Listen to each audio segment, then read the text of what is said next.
SV6 news కు స్వాగతం. ముందుగా హెడ్లైన్స్.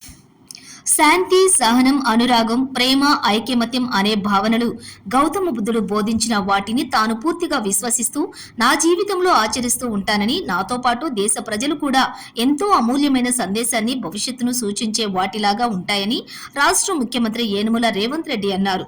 కంటోన్మెంట్ నియోజకవర్గంలోని మహేంద్ర హిల్స్ లో ఉన్న మహాబోధి బుద్ధ విహార్లోని జరిగిన బుద్ధుని జన్మదిన వేడుకల్లో ఆయన ముఖ్య అతిథిగా పాల్గొని మాట్లాడారు. ఈ సందర్భంగా ఆయన మాట్లాడుతూ ప్రపంచ దేశాల్లో నేడు ఓపిక, సహనం, క్షమ లోపించాయని, వాటి స్థానంలో ద్వేషాలు, విద్వేషాలు పెచ్చుమీరాయని, సమాజంలో జీవించలేని పరిస్థితులు ఉన్నాయని, బుద్ధుని ధర్మసూక్తులు, ప్రవచనాలు ప్రపంచ దేశాలకు దిక్సూచిగా ఉన్నాయని, ఆయన సూచించిన ధర్మసూక్తులు, ప్రవచనాలు ప్రపంచ దేశాలకు ఎంతో మంచి భవిష్యత్తును ఇచ్చే దిక్సూచిలాగా ఉన్నాయని, వాటిని ఆచరించాలని పిలుపునిచ్చారు. ముఖ్యంగా తెలంగాణ ప్రభుత్వం ఈ మహాబోధి బుద్ధ విహార్కు కావలసిన అభివృద్ధి పనులు, ధ్యాన మందిరం నిర్మాణాలకు 1,30,00,000 అవుతుందని అంచనాలు వేశారని, వాటికి ఎలక్షన్ కూడా అయిన తర్వాత ఆ ప్రపోజల్ పరిశీలించి మంజూరు చేస్తామని, తెలంగాణ ప్రభుత్వం తరపున సహకారాన్ని అందిస్తామని హామీ ఇచ్చారు. ఈ సందర్భంగా సాధువులను, భిక్షువులను సీఎం సత్కరించారు. ముఖ్యంగా ఈ వేడుకలు పౌర్ణమి సందర్భంగా ప్రారంభం కాగా భక్తులు పాల్గొని ప్రవచనాలు విన్నారు. ముఖ్యమంత్రి రేవంత్ రెడ్డి అంతకుముందు దీపం వెలిగించి ప్రారంభించారు.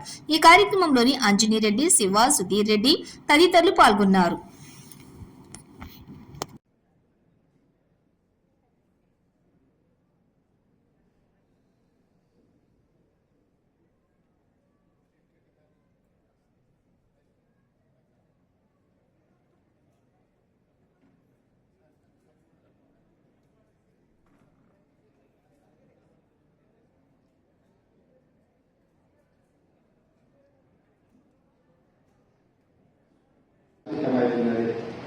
ఈ సందర్భంలో గౌతమ బుద్ధుడు మనకు బోధించిన సందేశం అనేది ఈ దేశానికి చాలా అవసరము.